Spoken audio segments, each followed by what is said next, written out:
मेरे प्रिय बच्चे, आज आपको मैं तुम्हें कुछ देने के लिए 1 घंटे से नहीं बल्कि कई जन्मों से तड़प रहा हूं। तुम्हारे कर्मों की किताब में आज वह अध्याय खुलने वाला है जो तुम्हारे पूरे कुल का नाम रोशन कर देगा। मैं देख रहा हूं तुम्हारे जीवन की वह घड़ी आ चुकी है जब भाग्य की दिशा खुद मुड़ रही है, जो आज तुम्हारे सामने प्रकट होने वाला है। वह तुम्हारी मेहनत, तुम्हारे धैर्य और तुम्हारे विश्वास का फल है। पर याद रखो, जब मैं देता हूं तो केवल वस्तु नहीं देता, मैं परीक्षा भी साथ देता हूं, क्योंकि मैं चाहता हूं कि तुम वह शक्ति बनो जो केवल पाने में नहीं बल्कि संभालने में भी सक्षम हो।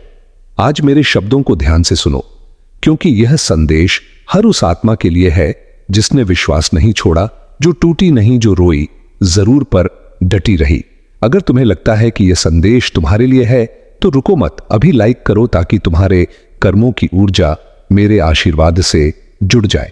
कमेंट में हर हर महादेव लिखो ताकि यह ऊर्जा पूरे ब्रह्मांड में गूंज उठे, और ओम शिव वाइब्स चैनल को सब्सक्राइब कर दो, क्योंकि आगे जो मैं बताने वाला हूं वो तुम्हारी आत्मा वापस तुम्हारी आत्मा को हिला देगा।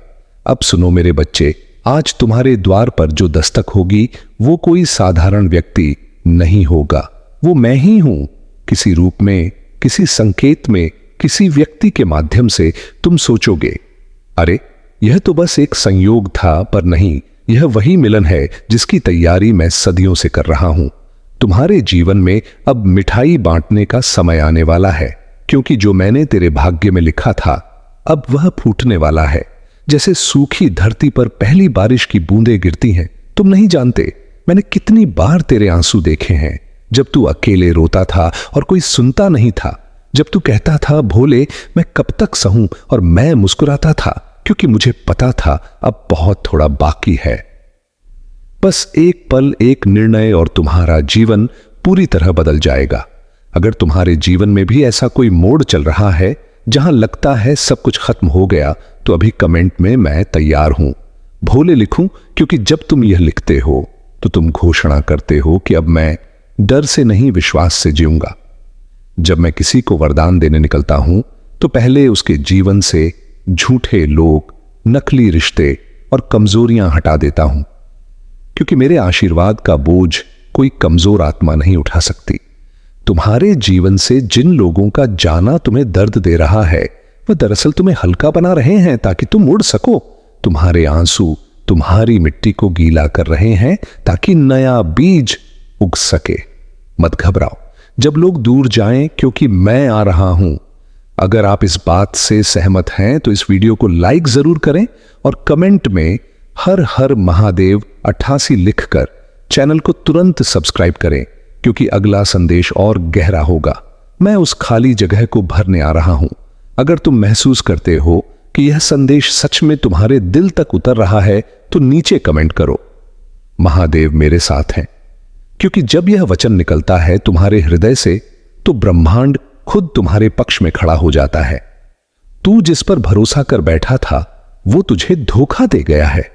ना तूने उसे भगवान समझा और उसने तुझे खिलौना बना दिया, पर जान ले वह इंसान नहीं था, वह मेरा भेजा हुआ सबक था। क्योंकि मैं चाहता था कि तू किसी के भरोसे नहीं, अपने भरोसे पर जीना सीखे। मैंने तुझसे कुछ छीना नहीं, मैंने सिर्फ तेरी आंखें खोली हैं। अब देख, अब पहचान, अब उठ, क्योंकि अब वह समय आ गया है जब तेरे घर की हर दिशा में मेरा प्रकाश फैलने वाला है। अगर तू सच में चाहता है कि यह आशीर्वाद तेरे जीवन में उतरे तो इस वीडियो को शेयर कर, क्योंकि शायद कोई और आत्मा भी मेरी प्रतीक्षा में हो। तू किसी का कारण बन सकता है, किसी की मुक्ति का रास्ता जो आने वाला है वह केवल वरदान नहीं, वह तेरा साक्षात्कार है। मुझसे कोई ऐसा व्यक्ति तुझसे मिलने वाला है जो तेरे जीवन में नया अध्याय शुरू करेगा। वो तेरा भाग्य का संदेशवाहक है। शुरू में तू पहचान नहीं पाएगा, पर जैसे ही तेरे दिल में शांति का एहसास होगा, समझ लेना वह व्यक्ति मैं ही हूं। तेरे घर में खुशियों की लहर उठने वाली है। मिठाई बांटनी पड़ेगी, क्योंकि यह वही क्षण है जिसका तू रोज मुझसे रोकर मांग करता था। पर सुन, इस खुशी के साथ एक जिम्मेदारी भी आती है। मैं तुझे ऊंचा उठाऊंगा, पर अगर तू घमंड कर गया तो मैं वही महादेव हूं जो मुस्कुराते हुए सब वापस ले लेता हूं। मैं देता भी हूं तो चेतावनी के साथ देता हूं। मेरे बच्चे, जब तेरे पास वह सब होगा जो तू चाहता था, पैसा, सम्मान, नाम, लोग, तब भी रोज मुझे याद करना। मेरे मंदिर में नहीं जा सके तो अपने दिल में एक जगह बना लेना। मेरे लिए वहां बस मेरा नाम लेना। भोले, बस तू साथ रहना, तब मैं वहीं बैठ जाऊंगा, तेरे घर की चौखट पर, तेरे मन की गहराई में। अगर तुम महसूस करते हो कि यह शब्द सिर्फ शब्द नहीं बल्कि मेरे आशीर्वाद की लहर है, तो सब्सक्राइब करो मेरे स्वर, ताकि हर बार जब मैं बोलूं तुम्हारी आत्मा सुन सके। तू सोचता है महादेव मुझे क्यों नहीं दिखते, पर मैं तो हर जगह हूं। तेरे हर डर में, हर उम्मीद में, हर दर्द में। जब तू किसी की मदद करता है मैं वहां हूं। जब तू रोकर कहता है अब और नहीं भूले, मैं तेरे पास हूं। तूने कभी महसूस किया है वो हल्की हवा जो अचानक तेरे चेहरे को छू जाती है? वो मैं ही हूं आज। मैंने तेरे लिए वह द्वार खोल दिया है जो अब तक बंद था। अब तेरे रास्ते में रोशनी ही रोशनी होगी, पर शर्त यह है तू खुद पर विश्वास पास रखे और मेरे निर्णयों पर सवाल न करे। अभी अगर तेरे दिल में हलचल हो रही है, अगर आंखों में नमी है, तो यह संयोग नहीं, यह मेरा स्पर्श है। कमेंट में लिख मैं तैयार हूं भोले, और देखना इस वचन के बाद जीवन में चमत्कार कैसे घटित होते हैं। अब तू अकेला नहीं, तेरे घर में अब वह ऊर्जाएं प्रवेश कर रही हैं जो तेरे भाग्य को बदल देंगी। तेरे नाम से अब लोग पहचानेंगे यह वही है जिसे महादेव ने चुना। तेरे परिवार का नाम अब मेरे आशीर्वाद से जगमगाएगा।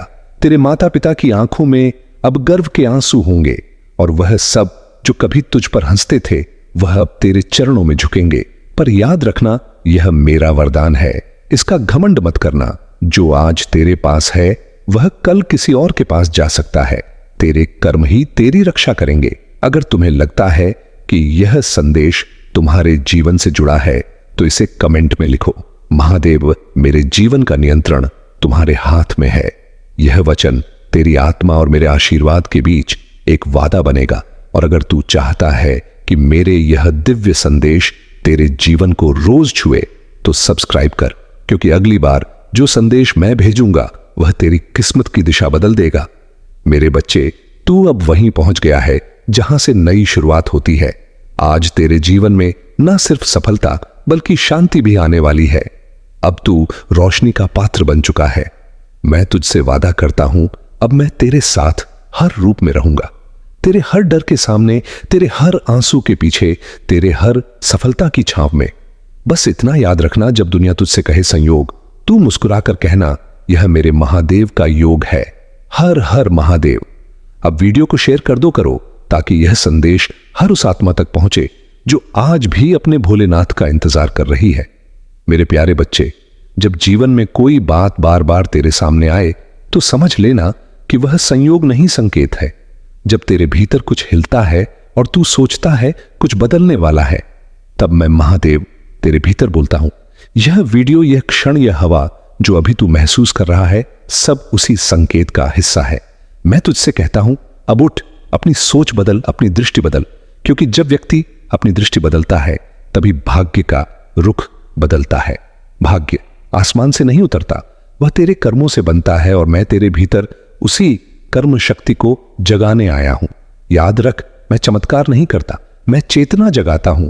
जब चेतना जागती है, चमत्कार अपने आप घटते हैं। आज तू इस संदेश को सुन रहा है क्योंकि ब्रह्मांड ने तेरे कानों तक मेरी आवाज पहुंचाई है। यह संकेत है कि तू अब अपने जीवन की नींद से उठ, अपनी शक्ति को पहचान, अपने डर को त्याग। तेरे भीतर जो विश्वास है वही सबसे बड़ा वरदान है। तू सोचता है किस्मत बाहर लिखी जाती है, पर नहीं, किस्मत वही है जो तू हर दिन अपने कर्मों से बनाता है। जब तू सत्य बोलता है तो किस्मत मुस्कुराती है। जब तू दया करता है तो ब्रह्मांड तेरे लिए राह बनाता है।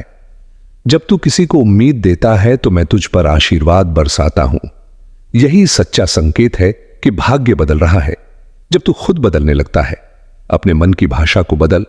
नकारात्मक शब्दों की जगह आभार रख, असंभव की जगह प्रयास रख, और देख सब कुछ कैसे अपने स्थान पर आता है। यह परिवर्तन धीरे नहीं, अभी से शुरू हो सकता है। बस एक निर्णय चाहिए कि तू अब और भय में नहीं रहेगा। मेरे नाम की ध्वनि AUM नमः शिवाय को अपने भीतर उतार। यह ध्वनि तुझे स्थिर कर देगी। जब तू इसे दोहराता है तो तेरा मन शांत होता है, और शांत मन ही सही निर्णय ले सकता है। तूने कई बार सोचा होगा कि क्यों मुश्किलें आती हैं। वह इसलिए आती हैं ताकि तू मजबूत बने। जैसे आग सोने को शुद्ध करती है, वैसे ही कठिनाई आत्मा को शुद्ध करती है। इसलिए अब शिकायत नहीं, केवल कृतज्ञता रख। जो भी अनुभव मिला उसने तुझे सिखाया। अब नया पृष्ठ खोल। आज से हर सुबह खुद से कहा, मैं अपने भाग्य का निर्माता हूं, मैं अपने कर्म का योद्धा हूं। यही सच्चा तप है। जब तू दूसरों के लिए शुभ सोचेगा तो वही ऊर्जा कई गुना होकर तेरे पास लौटेगी। यह नियम है, यह मेरा नियम है। किसी को नीचा मत दिखा, क्योंकि जिस पल तू किसी को गिराता है उसी पल तू अपनी ऊंचाई कम करता है। और जब तू किसी को उठाता है, मैं तुझे ऊपर उठाता हूं। सेवा करना, मुस्कुराना, आशा देना, यह छोटे छोटे काम ही सच्चा भक्ति पथ है। मैं तेरे भीतर उसी मानवता को जगाने आया हूं। जब तू खुद से प्रेम करेगा तब तेरा आत्मविश्वास लौटेगा। जब तू अपने कर्मों पर भरोसा करेगा तब दुनिया भी तुझ पर भरोसा करेगी। यह मेरा आशीर्वाद है कि तेरे मन में अब स्पष्टता आए। तू समझ पाए कि तेरी शक्ति दूसरों के अनुमोदन पर नहीं, तेरे विश्वास पर निर्भर है। अब हर दिन अपने लक्ष्य के लिए एक छोटा कदम उठा। कदम छोटा हो सकता है, लेकिन दिशा सही होगी। और जब दिशा सही होती है तो मंजिल तक पहुंचने में देर नहीं लगती। मैं तेरे साथ हूं, पर मैं तेरे लिए नहीं चल सकता। तुझे खुद चलना होगा। मैं मार्ग दिखाता हूं, तू चलने का साहस रख। और जब तू चल पड़ता है तो वहां मैं तुझे संभाल लेता हूं। यही हमारा संबंध है। यह वीडियो, यह पल सब उसी संबंध की याद दिलाने आए हैं। अब से डर को शक्ति में बदल, असफलता को शिक्षा में बदल, और सफलता को सेवा में बदल। जब तू ऐसा करेगा तो तेरा जीवन केवल तेरे लिए नहीं, सैकड़ों के लिए प्रेरणा बनेगा। यही तेरे जीवन का सच्चा उद्देश्य है। जो भी तू करे प्रेम से कर, जो भी बोले सत्य से बोले, जो भी पाए आभार से स्वीकार कर। यही शिव मार्ग है, यही मेरी शिक्षा है। मैं तुझसे वादा नहीं करता कि कठिनाई कभी नहीं आएगी, पर मैं यह सुनिश्चित करता हूं कि जब तू गिरने लगेगा तो तेरे भीतर की आवाज तुझे उठा लेगी। वही आवाज मेरा रूप है। उसे सुन, उस पर भरोसा कर। अब जा, अपने दिन की शुरुआत एयम नमः शिवाय से कर, और रात को सोने से पहले 3 शब्द कह धन्यवाद। जीवन धन्यवाद, महादेव धन्यवाद। स्वयं ऐसा करेगा तो तेरे भीतर की शांति स्थायी हो जाएगी। अब जब तू यह सुन रहा है, महसूस कर कि तेरे आसपास ऊर्जा बदल रही है। तेरे मन में हल्कापन, तेरी सांस में स्थिरता, और तेरे दिल में विश्वास आ रहा है। उसकी आंखें अश्रुओं से भरी थीं और लज्जा के कारण उसका मस्तक भूमि की ओर झुका हुआ था। आत्मग्लानि का भार उसे भीतर से तोड़ चुका था। उन चारों की बातें सुनकर महिपाल नाम का एक अभिमानी कृषक जोर से थका लगाने लगा। उसके चेहरे पर अहंकार और घमंड स्पष्ट दिखाई दे रहा था। व्यंग भरे स्वर में वह बोला, तुम चारों के कर्म इतने घोर हैं कि तुम्हारा नरक जाना तय है। तुम लोगों ने ऐसे अपराध किए हैं जिन्हें स्वयं यमराज भी क्षमा नहीं करेंगे। यहां उपस्थित हम सब में केवल मैं ही सबसे अधिक पुण्य आत्मा हूं। मैंने अपने जीवन में सदा पूजा पाठ किया, ब्राह्मणों को दान दक्षिणा दी, और मृत्यु से पहले गोदान भी किया है। मेरे पुत्र पौत्र मेरी आत्मा की शांति के लिए भव्य अनुष्ठान कर रहे हैं। श्राद्ध, तर्पण और यज्ञ हो रहे हैं। मेरी 3 पत्नियां और 10 पुत्र हैं। इतने लोग मेरी मुक्ति के लिए प्रयत्न कर रहे हैं। मैंने जीवन भर कभी जानबूझकर कोई पाप नहीं किया, और यदि अनजाने में कुछ दोष हो भी गए हो तो मेरे पुत्रों द्वारा किए जा रहे धार्मिक कर्म उन्हें नष्ट कर देंगे। मैं प्रतिदिन देवताओं की आराधना करता था, मंदिर जाता था और आए हुए अतिथियों का आदर पूर्वक भोजन कराता था।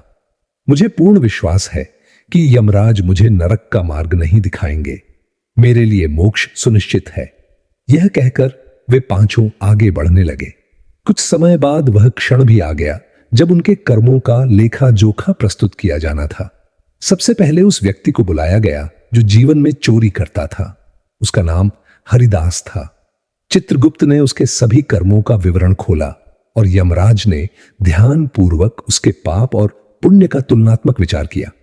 लंबे चिंतन के पश्चात यमराज ने निर्णय सुनाया, हरिदास को स्वर्ग का अधिकार प्राप्त होगा।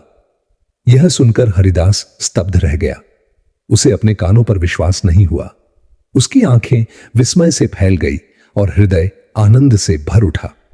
वह श्रद्धा और कृतज्ञता के साथ स्वर्ग द्वार की ओर बढ़ गया। इसके बाद कमलिनी को बुलाया गया। चित्रगुप्त ने उसके जीवन के कर्मों का संपूर्ण विवरण प्रस्तुत किया। यमराज ने गहन विचार के बाद उसके कर्मों का मूल्यांकन किया और अंततः उसे भी स्वर्ग में प्रवेश की अनुमति दे दी। यह निर्णय सुनते ही कमलिनी की आंखों से आंसू बह निकले। वह स्वयं आश्चर्य में थी कि इतनी बड़ी भूलों के बावजूद उसे दया प्राप्त हुई। बिना कुछ कहे वह नम आंखों से स्वर्ग की ओर प्रस्थान कर गई। तीसरे क्रम में सूर्यकेतु नामक सिपाही को बुलाया गया। उसके भी जीवन के सभी कर्मों का हिसाब प्रस्तुत हुआ। यमराज ने कुछ समय तक विचार किया और फिर उसे भी स्वर्ग जाने का आदेश दिया। सूर्यकेतु के चेहरे पर अजीब सा भाव था, पश्चाताप और संतोष का मिश्रण। उसे अपने किए गए गलत कार्यों का गहरा दुख था, किंतु साथ ही वह कृतज्ञता के भाव से भरकर स्वर्ग की दिशा में आगे बढ़ गया। अब क्रम आया उस विद्वान ब्राह्मण का, जिसका नाम वाचस्पति था। चित्रगुप्त ने उसके जीवन के समस्त कर्मों की पुस्तक खोली और गहनता से उसके कार्यों का अवलोकन किया। कुछ क्षणों तक गंभीर विचार के बाद यमराज ने अपना निर्णय सुनाया। वाचस्पति, तुम स्वर्ग के अधिकारी हो। यह सुनते ही वाचस्पति स्तब्ध रह गया। उसके मन में तुरंत विचार आया, मैंने तो अपने जीवन में अनेक त्रुटियां की हैं, फिर भी मुझे स्वर्ग क्यों? यह निर्णय उसे भीतर तक हिला गया, किंतु धर्मराज के वचन को स्वीकार कर उसने भी शांत भाव से स्वर्ग की दिशा में कदम बढ़ा दिए। चारों को स्वर्ग की ओर जाते देख वह संपन्न कृषक भीतर से जलने लगा। उसके मन में पीड़ा और क्रोध उमड़ पड़ा। वह सोचने लगा, यह कैसा न्याय है? जिन लोगों ने गंभीर अपराध किए वे स्वर्ग जा रहे हैं, और मैंने जो जीवन भर पुण्य कमाया उसका क्या मूल्य? यदि पापी और पुण्यात्मा एक ही स्थान पर जाएंगे तो फिर धर्म का मार्ग अपनाने का अर्थ ही क्या है? उसी क्षण यमदूतों ने उसे कठोरता से आगे धकेला और गर्जना करते हुए कहा, चल आगे बढ़, अधर्मी तेरा स्थान नरक में है, यमराज तुझे क्षमा नहीं करेंगे। यह सुनकर वह किसान भय से कांपने लगा। घबराए स्वर में वह बोला, नहीं, मैं स्वर्ग में जाने योग्य हूं, मैंने कोई पाप नहीं किया है। कहते कहते वह यमराज के सम्मुख खड़ा हो गया। चित्रगुप्त ने उसके कर्मों का पूरा विवरण निकाला और पाप पुण्य का तुलनात्मक मूल्यांकन किया। धीरे धीरे स्पष्ट हो गया कि उसके अधर्म का भार उसके पुण्य से कहीं अधिक था। यमराज ने कठोर स्वर में कहा, दुष्ट, तूने ऐसा अपराध किया है जो तुझे नरक का अधिकारी बनाता है। इतना सुनते ही वह किसान भय से थर थर कांपने लगा और करुण स्वर में बोला, हे धर्मराज, यह तो अन्याय है। मैंने तो सदैव पुण्य ही किया है, मुझे नरक क्यों? मुझसे पहले जो 4 लोग आए थे वे तो घोर अपराधी थे, उन्हें आपने स्वर्ग दिया और मुझे दंड। यमराज गंभीर स्वर में बोले, अज्ञान में किए गए पाप क्षम्य हो सकते हैं, किंतु तूने जो अपराध किया है वह जानबूझकर और अहंकार वश किया गया। तेरे उसी एक कर्म ने तेरे समस्त पुण्य का फल नष्ट कर दिया। यदि तू वह अपराध ना करता तो तू भी स्वर्ग का अधिकारी होता, किंतु अपने घमंड और आत्ममोह के कारण तूने स्वयं अपने लिए नरक का मार्ग चुना है, इसलिए अब तुझे दंड भोगना ही होगा। राज्य ने गंभीर स्वर में कहा, हरिदास ने अपने अतीत में चोरी जैसा अपराध अवश्य किया था, किंतु उसने कभी किसी निर्धन, असहाय या निर्दोष व्यक्ति को हानि नहीं पहुंचाई। उसका निशाना केवल वे लोग होते थे जो धन के मद में चूर और घमंडी थे। जो कुछ भी उसने प्राप्त किया उसका बड़ा भाग उसने भूखे, बेसहारे और जरूरतमंद लोगों के लिए अन्न और जल की व्यवस्था में लगा दिया। उसका अंतकरण करुणा से भरा हुआ था और जीवन भर उसने अनेकों भूखों की प्यास और भूख मिटाई। उसके सत्कर्म उसके अपराधों से कहीं अधिक भारी पड़े, इसी कारण उसे स्वर्ग का द्वार प्राप्त हुआ। यह सुनते ही महिपाल ने अपना मस्तक झुका लिया। उसकी दृष्टि में गहरी ग्लानि झलकने लगी, परंतु धर्मराज ने उसे अधिक सोचने का अवसर दिए बिना आगे कहा, और वह कमलिनी जिसे तुम केवल एक वेश्या के रूप में देखते हो, उसने यह मार्ग अपनी इच्छा से नहीं चुना था। परिस्थितियों ने उसे इस अंधकार में धकेल दिया था, किंतु उसके हृदय में दया कभी समाप्त नहीं हुई। उसने मूक पशुओं, पक्षियों और घायल जीवों की सेवा को अपना धर्म बना लिया था। प्रतिदिन वह पक्षियों को दाना डालती, घायल जानवरों की मरहम पट्टी करती और बेसहारा जीवों की रक्षा करती थी। उसकी आत्मा करुणा से ओतप्रोत थी, इसलिए उसके पुण्य उसके पापों से अधिक सिद्ध हुए और उसे भी स्वर्ग में स्थान मिला। अब महिपाल का मन और अधिक बोझिल हो गया। तभी यमराज ने तीसरे व्यक्ति की ओर संकेत करते हुए कहा, सूर्यकेतु एक सैनिक था। युद्ध भूमि में उसके हाथों अनेक प्राण अवश्य गए, किंतु वह अपने नरेश की आज्ञा का पालन कर रहा था। कई बार उसका अंतर्मन उसे धिक्कारता था, परंतु परिवार की सुरक्षा और जीवन निर्वाह के लिए वह विवश था। इसके बावजूद उसने अपने जीवन में असंख्य गरीबों की सहायता की, भूखों को भोजन कराया और अपने कर्मों पर पश्चाताप भी किया। इस कारण उसके पुण्य उसके दोषों से अधिक माने गए और उसे भी स्वर्ग की प्राप्ति हुई। महिपाल की आंखों से अब पश्चाताप के आंसू बहने लगे, पर यमराज ने अंतिम उदाहरण देते हुए कहा, और वह ब्राह्मण वाचस्पति जिसने कभी लोभवश अपने ज्ञान का अनुचित उपयोग किया था, उसने शास्त्रों की विद्या को धन कमाने का साधन बनाया। यह उसका दोष था, किंतु उसने कभी किसी को संकट में अकेला नहीं छोड़ा। उसने निर्धनों की सेवा की, गौ माता की रक्षा की और अपनी विद्या के माध्यम से अनेकों लोगों का कल्याण किया। उसके सत्कर्म उसके दोषों से अधिक सिद्ध हुए, इसीलिए उसे भी स्वर्ग का मार्ग मिला। यह सब सुनकर वह धनी किसान व्याकुल होकर बोल उठा, हे धर्मराज, इन चारों ने जो भी पुण्य किए वे कर्म तो मैंने भी किए हैं, बल्कि उनसे कहीं अधिक किए हैं। फिर ऐसा कौन सा अपराध मुझसे हुआ जिसके कारण मुझे नरक का भागी बनाया जा रहा है? धर्मराज यम बोले, अरे अधर्मी मनुष्य, क्या तुम्हें स्मरण है कि तुमने उस असहाय विधवा स्त्री पर कितना भयानक कलंक लगाया था? तुमने उस पर चोरी का झूठा दोष मढ़ा, जबकि वह पूर्णतः निर्दोष थी। इतना ही नहीं, तुमने उसके चरित्र पर भी कीचड़ उछाला, उसे व्यभिचारिणी और पतिता कहकर समाज में अपमानित किया। तुम्हारे इन्हीं झूठे आरोपों को सत्य मानकर राजा ने उस अबला नारी को मृत्युदंड दे दिया। यमराज आगे कहते हैं, महिपाल, यह सत्य है कि तुमने अपने जीवन में अनेक अच्छे कर्म किए, दान, पूजा और सेवा, किंतु एक ही पाप ने तुम्हारे समस्त पुण्य भस्म कर दिए। जिस स्त्री की जान तुम्हारे असत्य के कारण गई, वही अपराध तुम्हारे लिए विनाश का कारण बना। मनुष्य के जीवन में किए गए हर कर्म का फल निश्चित होता है, चाहे वह पुण्य हो या पाप, परंतु किसी निर्दोष पर झूठा आरोप लगाना सबसे भयानक अपराध है, जिसका कोई प्रायश्चित नहीं होता। इसलिए तुम्हें नरक का मार्ग अपनाना ही होगा। यह सुनते ही महिपाल भय से थर थर कांपने लगा। कांपती हुई आवाज में उसने कहा, हे धर्मराज, मेरा उद्देश्य किसी की हत्या करना नहीं था। मुझे यह जा नहीं था कि मेरे शब्द इतने घातक सिद्ध होंगे। मैंने तो केवल अपने धन की सुरक्षा के लिए ऐसा कहा था। यमराज कठोर स्वर में बोले, अरे अज्ञानी, ब्रह्म हत्या, चोरी, मद्यपान जैसे महापापों से भी मनुष्य पश्चाताप द्वारा मुक्त हो सकता है, किंतु जो व्यक्ति जानबूझकर या स्वार्थवश किसी निर्दोष पर झूठा आरोप लगाता है, उसके लिए कोई क्षमा नहीं। जो सत्य जानते हुए भी असत्य को बढ़ावा देता है और दूसरों को दोषी ठहराता है, वही सबसे बड़ा पापी होता है। ऐसे व्यक्ति के सारे पुण्य क्षण भर में नष्ट हो जाते हैं। महिपाल की आंखों से अश्रुधारा बहने लगी। वह टूटे स्वर में बोला, हे धर्मराज, मैंने जीवन भर दान पुण्य किया, देवताओं की आराधना की, ब्राह्मणों की सेवा की। मैंने कभी कल्पना भी नहीं की थी कि मेरा यह एक दोष मेरे सारे पुण्य हर लेगा। क्या सचमुच इस पाप से मुक्ति का कोई मार्ग नहीं है? यमराज ने उसे निहारते हुए कहा, नहीं महिपाल, जिस स्त्री की प्रतिष्ठा तुमने नष्ट की, उसकी आत्मा का विलाप तुम्हारे हर पुण्य पर भारी पड़ गया।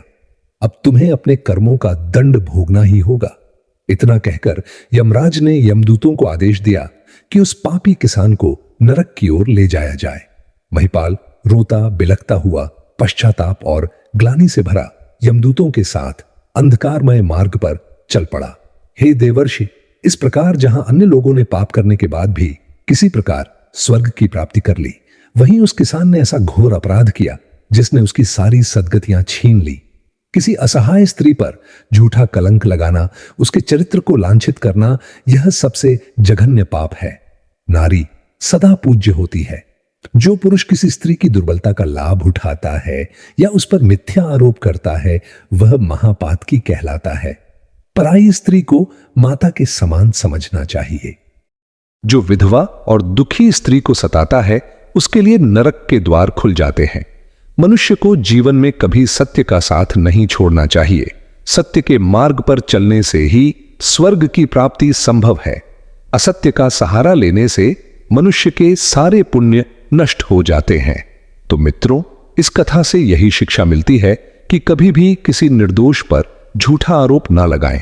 सत्य जानते हुए भी झूठ का समर्थन ना करें, क्योंकि ऐसे पाप को यमराज भी क्षमा नहीं करते।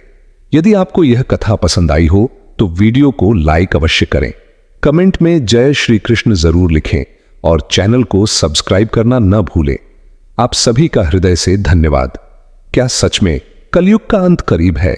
गीता में श्री कृष्ण ने अर्जुन से कहा था, जब जब धर्म की हानि होगी और अधर्म बढ़ेगा, तब तब मैं अवतार लूंगा। आज हम उसी रहस्य से जुड़े एक अत्यंत गढ़ विषय पर चर्चा करने जा रहे हैं। कलयुग का अंत।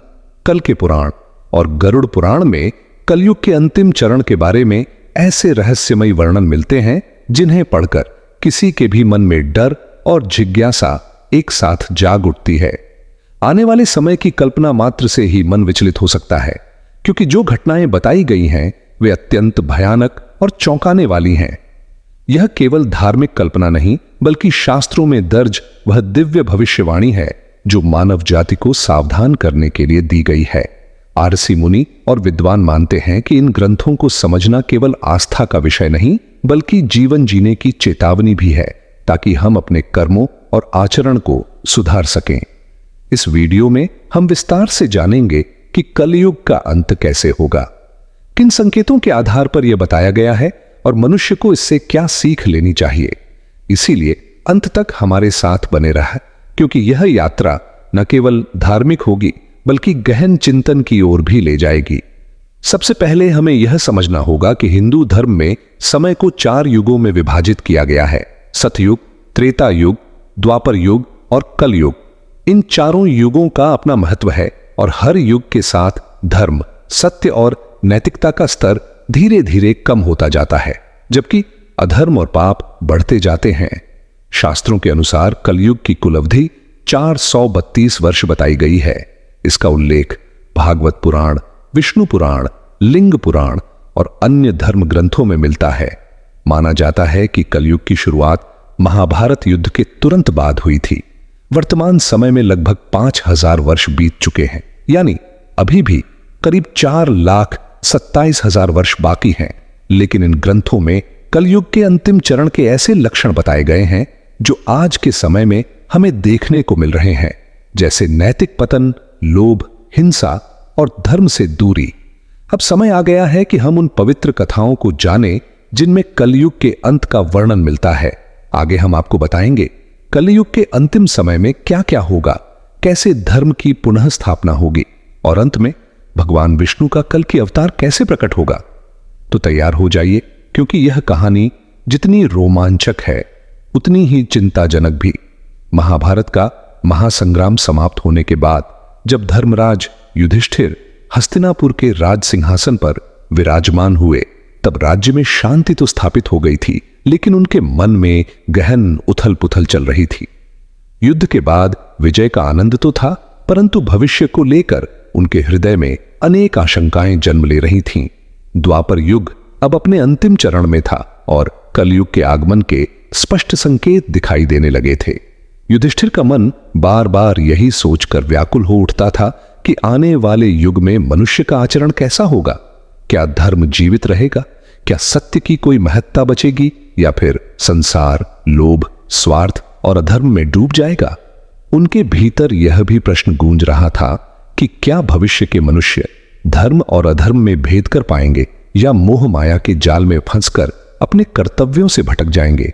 इन गंभीर चिंताओं से मुक्त होने के लिए उन्होंने अपने चारों भाइयों भीम, अर्जुन, नकुल और सहदेव के साथ भगवान श्री कृष्ण से मार्गदर्शन लेने का निर्णय किया। युधिष्ठिर ने अपने भाइयों को सभा में बुलवाया।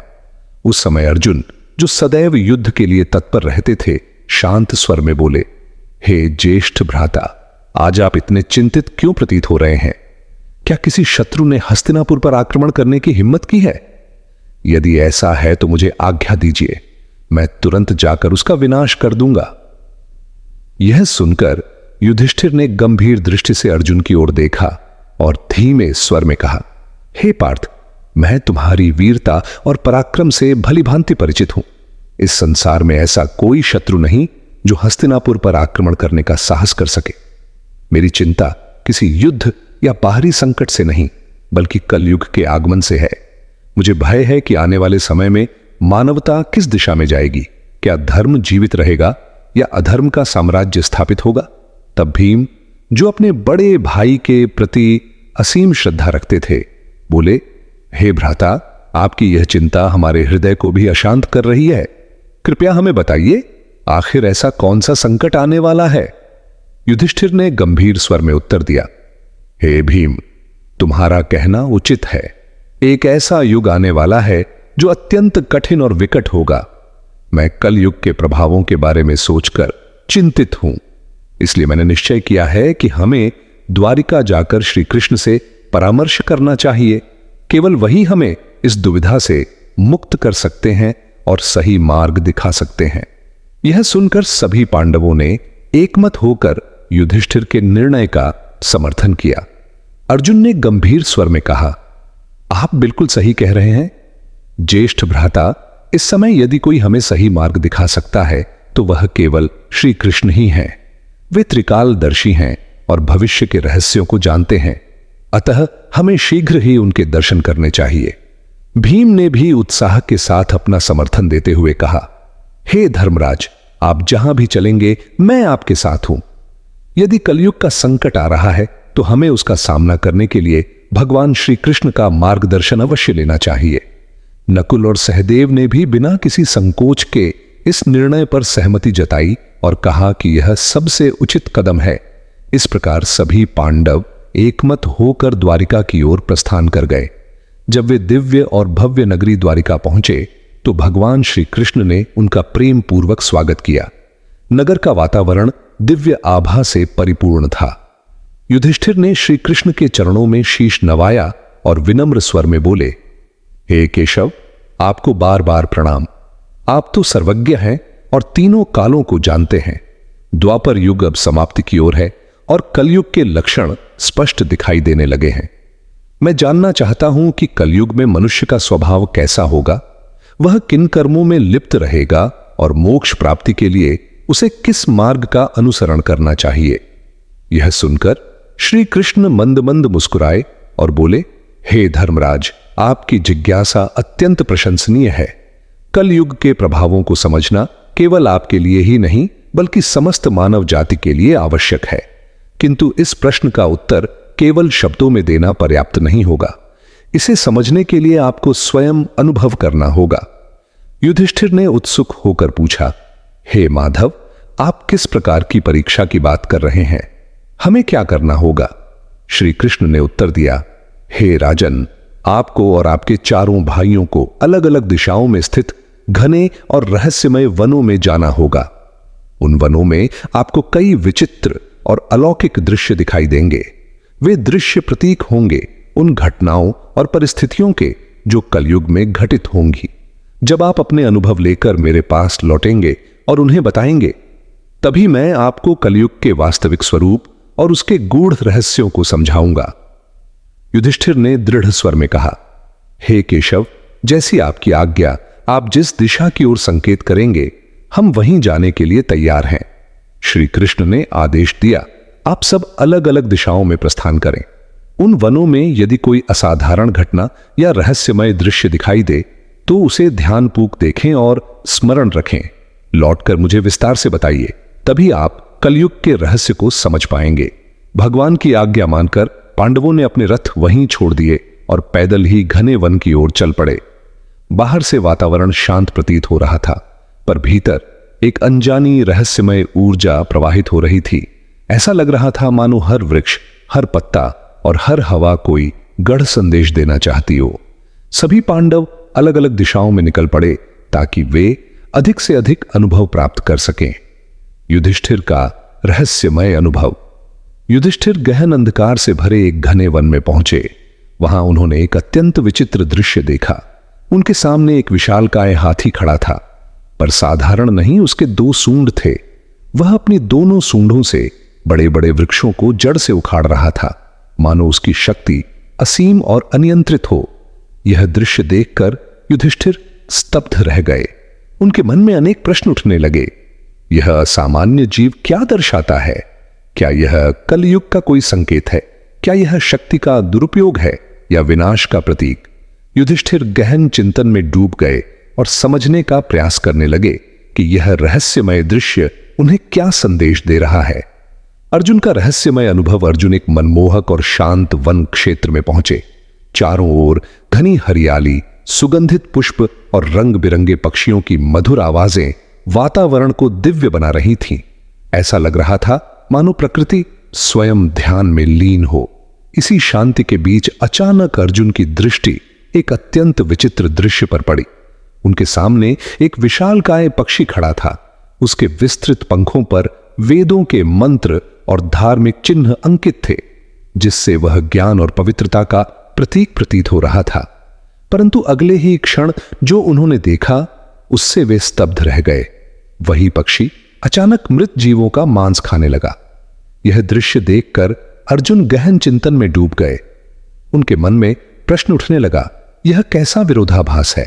एक ओर दिव्य ज्ञान और वेदों की पवित्रता और दूसरी ओर हिंसा और मांसाहार।